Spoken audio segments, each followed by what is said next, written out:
In Palestine, health authorities warned that a few hospitals still operate and could close in the next 48 hours due to the lack of resources. Venezuela described as an outburst the petition made by Guyana before the International Court of Justice seeking to prevent the holding of the referendum on the Essequibo. In Belgium, European Union defense ministers met to discuss conditions for military aid to Ukraine.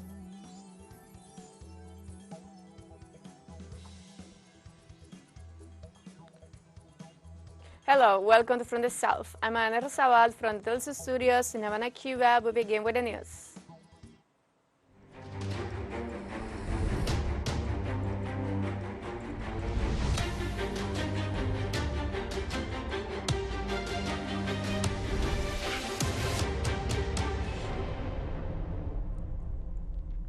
In Palestine, health authorities warned that the few hospitals that are still open could close in the next 48 hours due to the lack of fuel because of Israeli siege.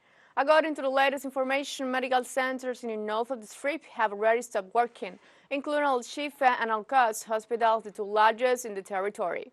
Also, the Palestinian Red Crescent announced on Tuesday that the only power generator at Al-Amal hospital located in the southern city of Khan Yunis was shut down, preventing medical personnel from continuing to treat patients. To date, more than 20 of the 35 hospitals in the Strip had been shut down since the beginning of the attacks on the October 7th. And more than 11,000 Palestinians have been killed in the ongoing Israeli shellings of Gaza. The World Health Organization on Tuesday insisted that moving the most vulnerable patient from Al-Shifa hospital in Gaza is an impossible task, adding that health facilities should never be in a line of fire. The reason we said that people can't be evacuated is, first of all, as I mentioned in my earlier answer, the people in the hospitals were very vulnerable, very sick, so moving them was an impossible task, and you were asking doctors and nurses to move people knowing that that would kill them. And again, why would you need to move them? A hospital should never be under attack. A hospital is a safe haven. This is agreed under international humanitarian law. More than 100 Palestinians killed by Israel were buried in the makeshift grave in the Al-Shifa compound in the city of Gaza due to the difficulty to bury them. Medical and ministerial teams, with the help of several Palestinian refugees, dug a mass grave in the courtyard of the Al-Shifa compound to bury at least 170 of the bodies of Palestinians killed during the siege and bombardment by the Israeli occupation forces. According to health authorities, this measure was implemented due to the level of decomposition of the corpses, which had already been mutilated by the state dogs. They also stated that Al-Amal hospitals in Khan Yunis, more than 90 patients are at risk of death due to the fact that the only power generator stopped working on Tuesday. On Tuesday, local media in Palestine highlighted that due to fuel shortages, cab drivers in the Gaza Strip are forced to use vegetable oil to fill the tanks so they can continue working. The cars are using vegetable oil, and our cars at the end of this period of war. We need a new engine or pump reparations, and this would cost between 4,000 and 5,000 shekels. And this is a burden, but we have no choice, as we are taxi drivers, and we need to earn money for our children. We suffer from the smoke below and from the vegetable oil. People are also suffering from the lack of places to stay. As you know, Rafah is a small city. Most of the people are living on the roads. The price of renting is expensive. Syrian Foreign Minister Faisal al-Maked warned that the Israeli regime crossed our red lines with its crimes against Gaza. The Syrian Foreign Minister described Israel as a racist and Zionist entity that violated international and human rights agreements and conventions. The Syrian Foreign Minister also denounced that the governments that boast of defending international law shamelessly support all the crimes against humanity committed by Israel against the Palestinians in Gaza and the West Bank. Al-Maghdad affirmed that the people have awakened and support the rights of the Palestinian people to establish an independent state, will not accept any more life from the United States and the Western satellite countries. In the Philippines, more than 100 pro-Palestinian demonstrators were repressed by police officers in front of the U.S. Embassy in Manila. On Tuesday, hundreds of pro-Palestinian activists stood to the streets carrying placards and banners in support of the Palestinian people. Police used riot shields to try to stop the march and headed towards the U.S. Embassy in the Philippines, but were outnumbered by the nearly 200 protesters. As of last Friday, more than 11,000 Palestinians, two-thirds of them women and children, have been killed. Unlike other countries, the Philippines are calling for an end to the genocide. Israel is being financed by the United States. The bombs that are dropped come from the United States. The bullets used against the Palestinians are from the United States. The drones used come from the United States. That country bears overwhelming responsibility for the humanitarian catastrophe that is now occurring in Gaza. The United States has not called for any kind of meaningful ceasefire that will prevent the carnage we are seeing.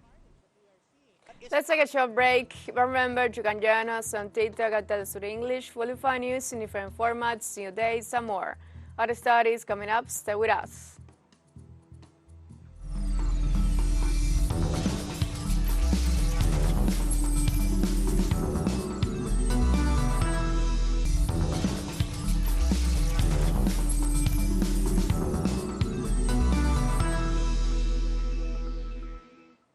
Welcome back. Venezuela described as an outburst petition made by the Guyana before the International Court of Justice seeking to prevent the holding of the referendum on the Essequibo. The Executive Vice President of Venezuela, Desi Rodriguez, emphasized that her attendance to the court is due to defeat the pretension of Guyana's judicial colonialism by using his court to stop the unstoppable, the consultative referendum in territorial defense of the Essequibo, Guyana.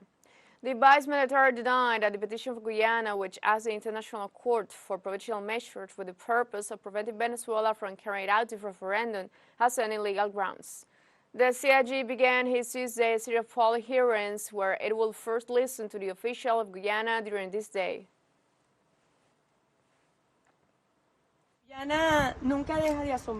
Guyana never stops to amaze us. We are really very astonished because not only are they heirs of a territory that the United Kingdom stole from Venezuela, but also they inherited the lineage of imperialist and colonialist arrogance. They have asked the court in a kind of implementation of judicial colonialism. They want to turn the court into the instrument that will stop the consultative referendum of December 3rd. They have asked the court that the Venezuelan people should not vote, which is absolutely unprecedented, extraordinary, astonishing, barbaric, to us to come here to interfere in the internal affairs of Venezuela, of its internal constitutional order. Well, atrocities like that we had to listen to, but we have also heard how they have lied, how they have manipulated those beautiful rallies that our National Bolivarian Armed Force is doing together with the people on the streets, in the neighborhoods, in the towns, in the cities. For them it is a threat when our National Bolivarian Armed Force, Constitution in hand, is calling on our people to participate in the consultative referendum. What Guyanese government doesn't say, because we are aware of their fake victimized role, of those having plundered and robbed the territory of Venezuela, and now they are robbing the maritime territory, which is pending to be delimited. What they didn't say or mention are the joint military exercises between the U.S. Southern Command and the Guyanese military forces.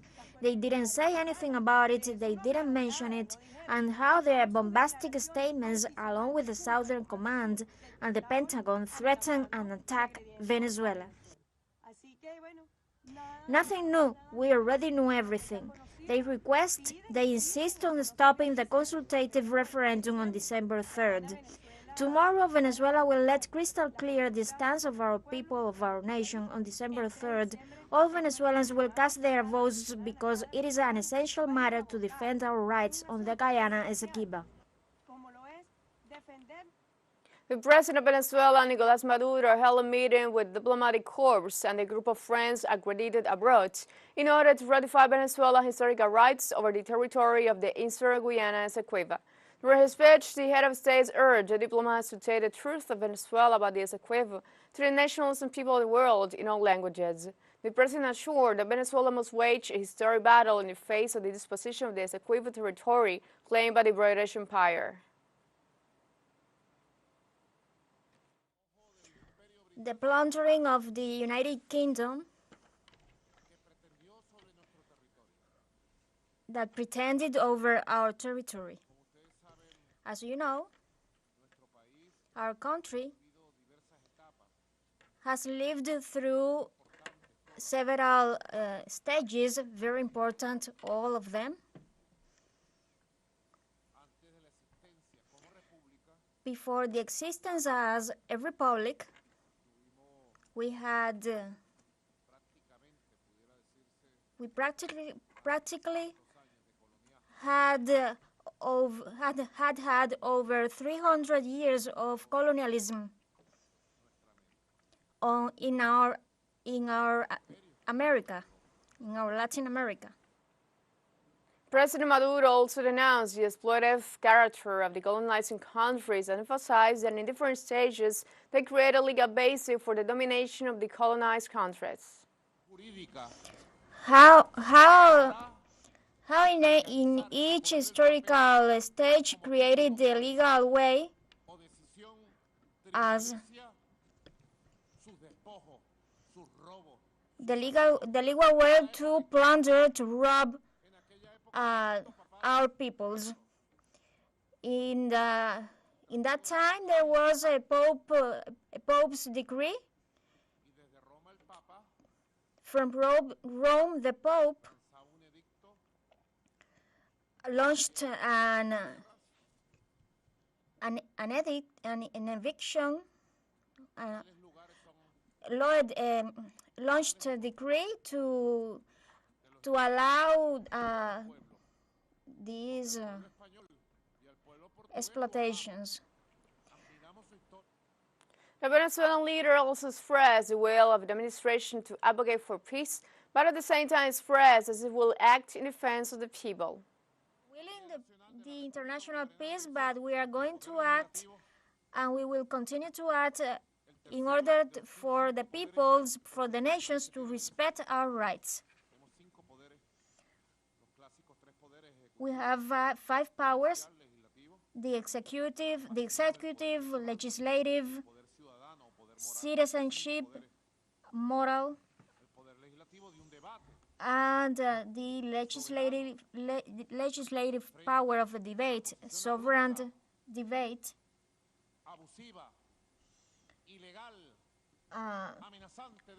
to solve this abusive behavior of Guyana.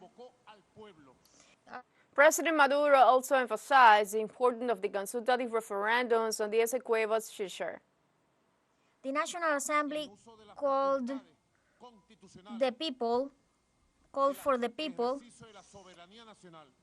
in the powers of their faculties,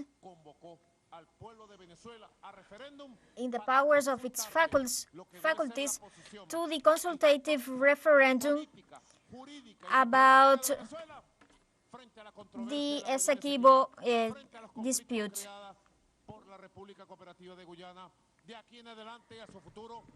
From here to the future,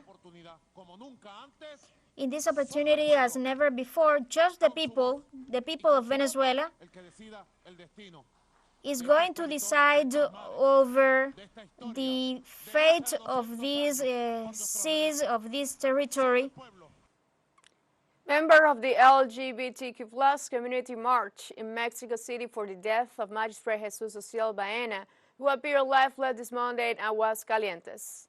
Initially, protesters gathered at the capital to remember the renowned non-binary gender jurist.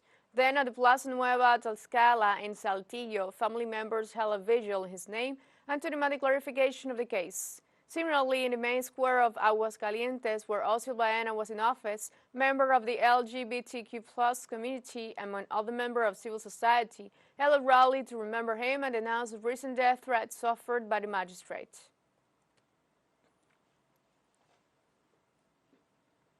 We have a second job break coming up, but before we invite you to visit our YouTube channel, teleSUR English, where you'll be able to rewatch our interviews, top stories, special broadcastings, and more. Hit the subscribe button and activate the notification bell to set up to date on the world's more recent events. Final job break, don't go away.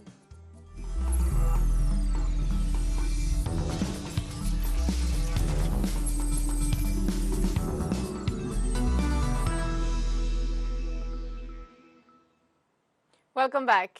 European Union defense ministers met in Belgium to discuss conditions for military aid to Ukraine. The meeting comes after the United States reported that 96% of the resources previously granted to the Kiev regime have rarely been used. In a statement to the press, German Defense Minister Boris Pistorius admitted they will not be able to meet the goal of supplying 1 million projectiles and missiles to Ukraine by March next year. In view of the situation, the High Representative of the European Union for Foreign Affairs, Joseph Borrell, has to give priority to Kiev and military industry contracts to help in its conflict with Moscow.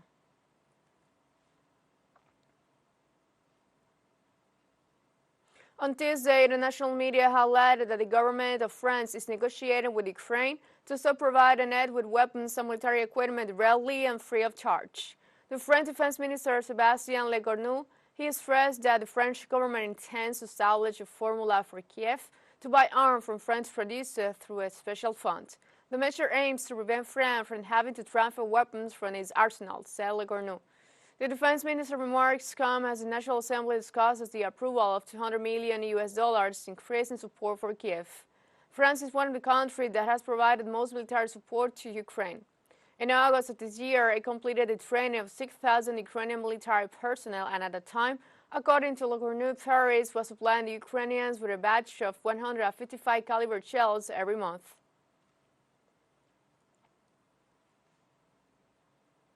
More than 100 rescuers are working for the third consecutive day to try to save 40 workers trapped from the ground in northern India who are still alive after a tunnel collapsed under construction.